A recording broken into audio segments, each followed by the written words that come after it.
News, বাংলায় খবর, বাঙালির খবর। আপনারা জানেন সন্দেশখালীতে আজকে বা গতকাল কি কাণ্ড করা হয়েছে।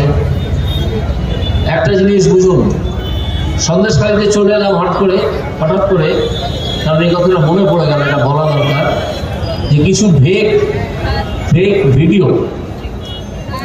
ভিডিও তৈরি করেছে তৃণমূল কংগ্রেস, সেইগুলো ছড়াচ্ছে এটা দেখানোর জন্যে যে সন্দেশখালীতে কিছু হয়নি।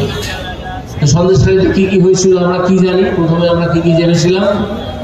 প্রথম হচ্ছে জমিতে আল কেটে দিয়ে নোনা জল ঢুকিয়ে সেটাকে ভেড়ি তৈরি করে সেই জমির মালিককে বাধ্য করা হতো যে এই জমিটা তুমি আমাকে লিখে দাও, তার বিনিময়ে বা লিজ দাও, তার বিনিময়ে তোমায় বছরে 10,000 বা 20,000 টাকা দেবো। এই ঘটনা একের পর এক ঘটেছে।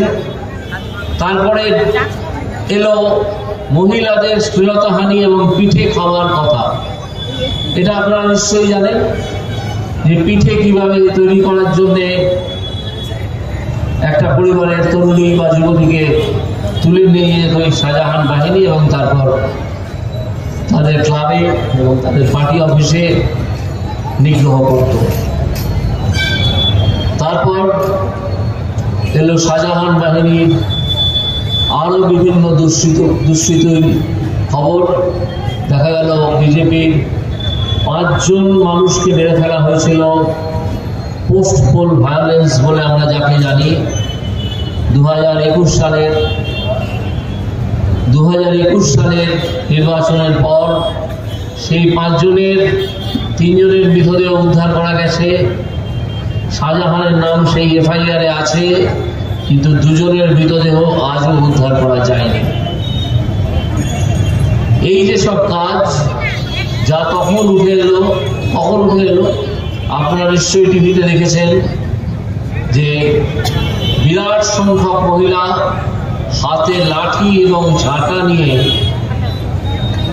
সন্দেশখালী থানার সামনে অভিযান করলেন এবং সেখানে অবস্থান করলেন। আজকে তৃণমূল বলছে যে সব মিথ্যা। 2000 টাকায় রেখাপত্রকে কেনা হয়ে গিয়েছিল।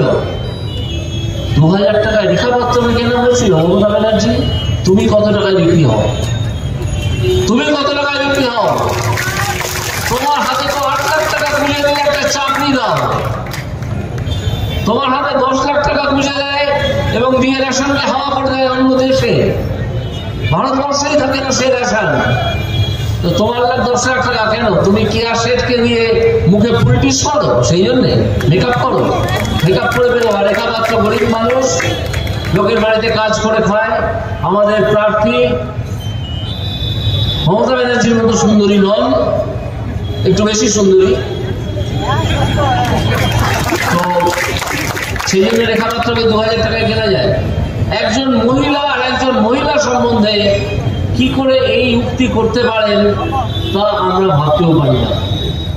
মমতা ব্যানার্জি মহিলা তো, আমার মনে প্রশ্ন জাগে মাঝে মাঝে।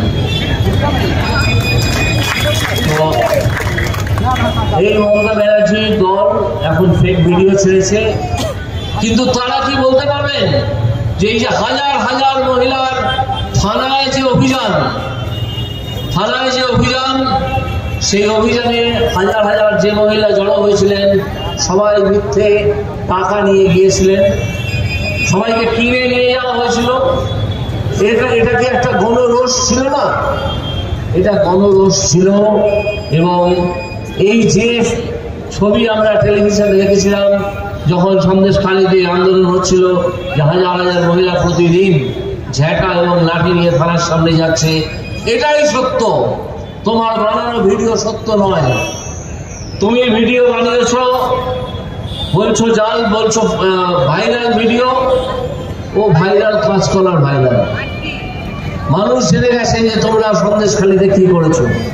আজকে তুমি বলছো সন্দেশখালীতে কোনো রেপ হয়নি, অথচ যে মহিলা রেপ হয়েছেন সেই মহিলা আবার টিভির সামনে বলেছেন। আপনারা দেখবেন একটি চ্যানেল আছে, একটি হোয়াটসঅ্যাপ চ্যানেল, এই চ্যানেল আপনি ইউটিউবে পাবেন, ইউটিউব চ্যানেল।